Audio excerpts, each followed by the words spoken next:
આ વિડીયો પર જો તમે ક્લિક કર્યું હોય તો આ વિડીયો ફક્ત 2 મિનિટનો છે, પૂરો સાંભળતા જજો। આજે ભાઈ ચૈતરભાઈ વસાવાને તમારી જરૂર પડી છે, કારણ કે જે નેતા પોતાની જનતા માટે રાત દિવસ લડતા હતા અને વારંવાર ક્યાંક ને ક્યાંક જેલમાં જતા હતા, એ નેતા ઉપર અત્યારે હાલ એક દુઃખનો પહાડ તૂટી પડ્યો છે। કારણ કે ભાઈ તમે સમાચાર તો સાંભળી લીધા હશે કે ચૈતરભાઈ વસાવા એમના પત્ની શકુંતલાબેન વસાવા અને સાથે સાથે 9 આરોપીઓ એટલે કે ટોટલ 9 સભ્યોને ક્યાંક ને ક્યાંક 7 વર્ષની સજા ફટકારવામાં આવી છે અને અત્યારે હાલ ચૈતરભાઈ વસાવા જેલમાં પણ પહોંચી ગયા છે।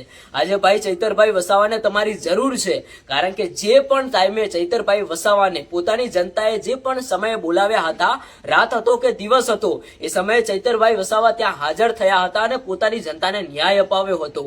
તો અત્યારે હાલ ભાઈ ચૈતરભાઈ વસાવા એમના પરિવાર ઉપર એક મોટું સંકટ આવ્યું હોય એવું કહીએ તો પણ ચાલે।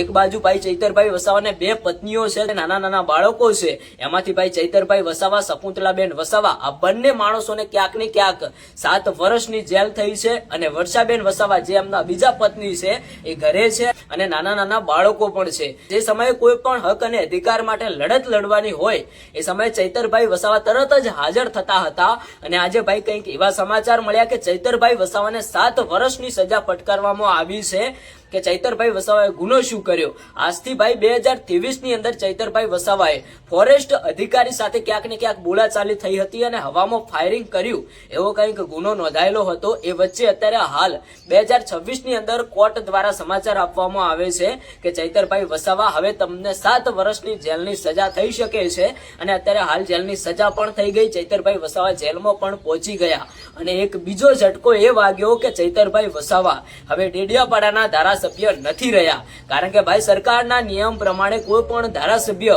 2 થી 2.5 વર્ષ અથવા તો 3 વર્ષના અંદર કોઈ પણ નેતા જો જેલની અંદર જાય તો તે પોતાનું પદ આપમેળે ગુમાવી શકે છે અને એવી જ રીતે ક્યાંક ને ક્યાંક ચૈતરભાઈ વસાવા પોતાનું ધારાસભ્ય પદ ગુમાવી શક્યા છે।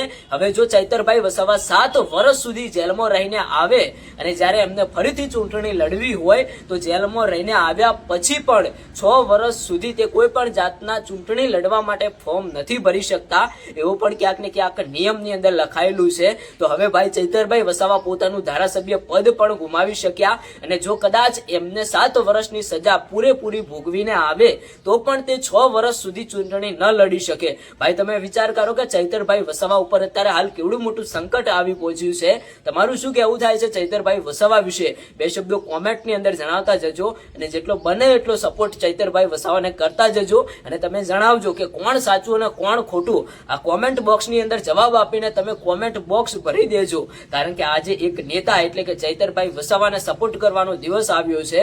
અત્યાર સુધી તો ચૈતરભાઈ વસાવાએ તમને સપોર્ટ કર્યો છે, આજે ભાઈ જોઈએ છે કે કેટલા લોકો ચૈતરભાઈ વસાવાને સપોર્ટ કરે છે। આ વિડીયોને લાઈક કરજો, કોમેન્ટ બોક્સની અંદર ચૈતરભાઈ વસાવા માટે સપોર્ટ કરતા સારી કોમેન્ટ કરતા જજો જો તમે ચૈતર વસાવાને સપોર્ટ કરતા હોય તો, અને ચેનલને સબસ્ક્રાઇબ પણ કરતા જજો। ચૈતરભાઈ વસાવાને લઈને કોઈ પણ નવા અપડેટ મળશે તો આપણે તરત જ તમને બતાવતા રહીશું। અને તમે શું કહેશો સરકારને કે જે ચૈતરભાઈ વસાવા એમના ફેમિલી અને જે બીજા પણ 8-9 આરોપીઓ છે એમને 7 વર્ષની સજા ફટકારી છે, તો તમારું શું કહેવું થાય છે કોમેન્ટ બોક્સની અંદર જવાબ આપતા જજો।